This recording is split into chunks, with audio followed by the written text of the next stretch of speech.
What's crappin'? Stop yapping and build some shit.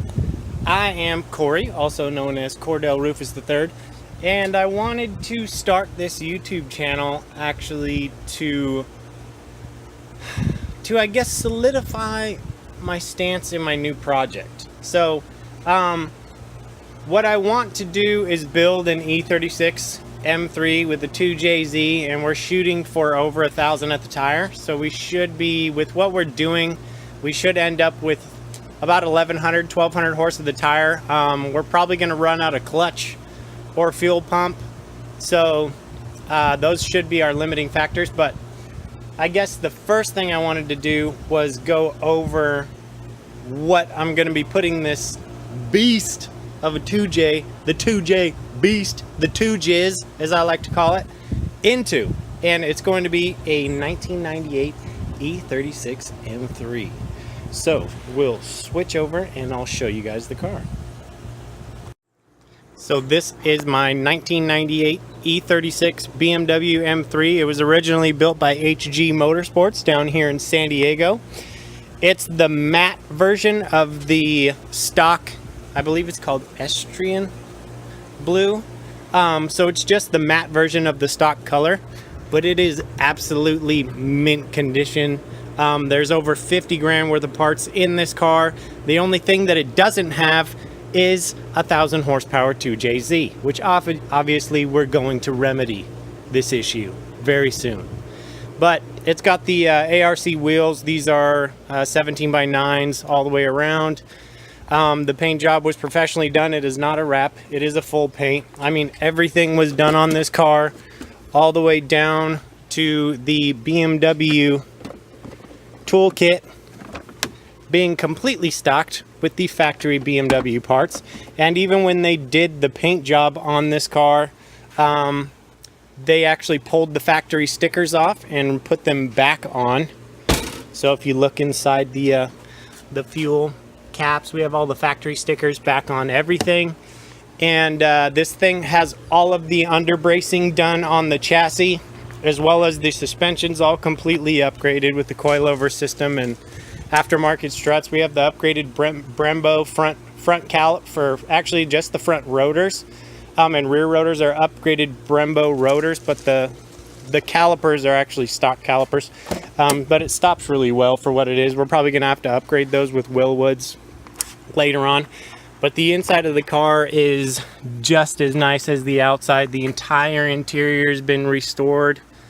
There's literally nothing I could complain about on this car. The only thing that I can complain about is that the factory garage door opener doesn't have voltage.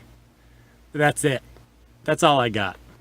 It's actually already wired up for Bluetooth audio and everything on the Alpine head unit, so I do have Bluetooth connectivity as far as hands-free phone and everything. We got the Recaro super lightweight bucket seats.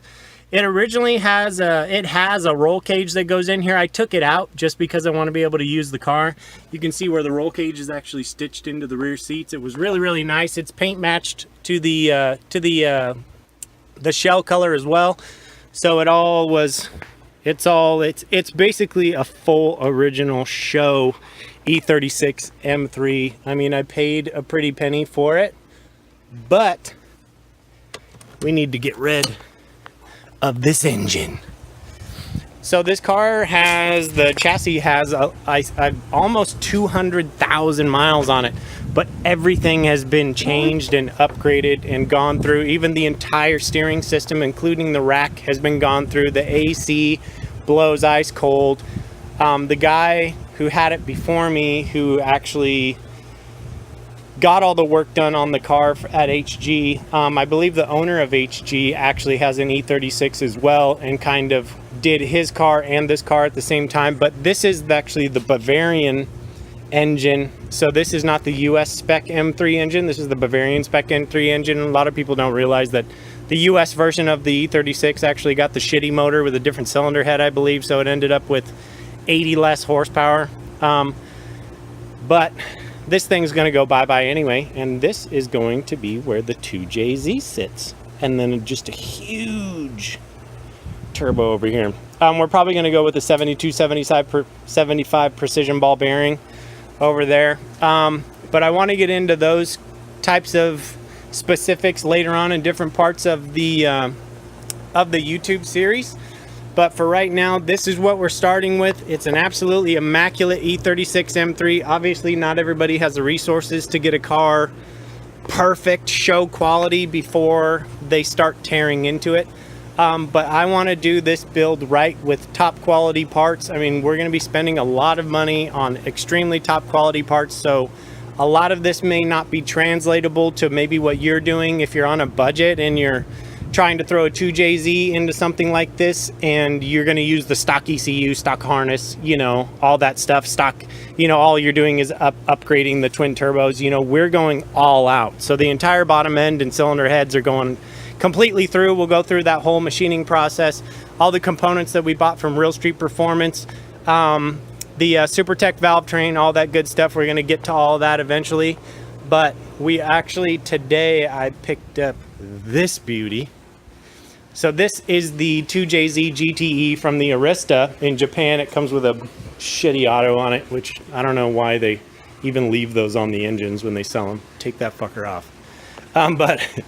So this is the non-VVTi, which is what most people use. And I picked this guy up today. It was like $3,300 out the door. That's another thing I want to do is kind of go over the costs. I'll probably do a video at the end of the entire project and we can go over the costs of everything. I actually have a box down here that I've been keeping with all of my receipts and everything in there. But we're going to start the engine breakdown today. So I'm going to do a time lapse with the GoPro. We're doing engine breakdown, and I'll get into that in the next part of the series coming up. It'll probably post up at the exact same time as this, but we'll get through all that. And also I will post up the list of parts that are on the chassis as it sits right now, so you guys can get an idea of all the stuff that's already on the car, and then we can go through the breakdown of the engine and what we're going to do for that. But it should be an awesome project. I'm super excited to do it. It's going to be quite a few months of you know, trial and error and sourcing and working on this thing. Just a little bit of background on me. I'm an engineering student. I've been doing a lot of mechanics for a long time. My brother and I actually built our race engines for our Class 10 car and our Class 1 car. I built the SR20 for my drift car a long time ago. I built a, there's videos of me online where I built a H22, H23 hybrid and Jackson supercharged it. And then the latest video was a 500 horsepower SDI I put together with all manly internals and everything, and there's a time lapse of me building that whole engine online as well. So it's been a couple years since I've had a project. This is going to be the next one. We're adding 2 more cylinders to most of the shit that I've been doing, so we're going to get that inline 6 going and cranking up the boost, and we'll see what she does. Pretty rad. Build some shit.